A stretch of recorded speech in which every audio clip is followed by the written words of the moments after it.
listen to me when I say this. Working for the Lord is not the same thing. It's not always the same thing as walking with the Lord. I'm going to say it again. Working for the Lord is not always the same as walking with the Lord. I remember I had a moment on our PIA tour. I'm just thinking about, I don't know why I'm reminiscing today. And I was just super broken about, the fact that night after night there were so many people that were coming out, and the testimonies that was coming forth from these people it was a God thing. You knew it was God. You knew it had nothing to do with us. You knew it was all God. And man, I was just breaking down crying because, when you're on tour, there's so much, especially in my position, because I got to kind of oversee a lot of the things. Like, your mind is in so many different places. And I was just like, God, like, in these last few days, like, my mind has not been stayed on you. My mind has not been focused. I'm not focused on you, but you're allowing all of these people to be touched. You're allowing all these people to be blessed, to be convicted. Lives are being changed. And I'm just like, man, so you're doing all of this. You're using us for your glory. That's what it means. Some people like, use me. You think it's like, oh, like, no, man.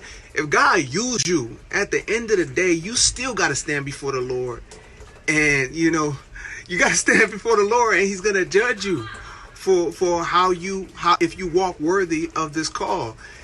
And I'm just like, man, it makes me kind of like wonder in my mind how many people are in heaven based on the testimony of a person that is in hell.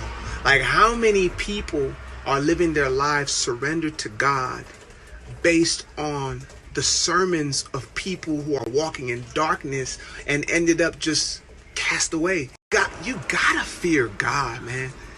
Because when he says that he will use you in spite of you, like, that's what Paul says, man. I don't want to preach this gospel lest I fall. Like, man, like, I also have some reckoning. I also have some fear and trembling that I'm walking with. I also have some reverence that I need to adhere to, because I can easily be discounted with all these works. Matthew 7, like, we prophesied in your name, we cast out demons in your name, and Jesus tells those very same people, get out of my face, depart from me, I never knew you. God ain't playing out here just because, like, people are being affected by the stuff you're talking about, man. If you're not walking with God, he has literally, you played yourself because he used you for his glory, and you won't be a part of it.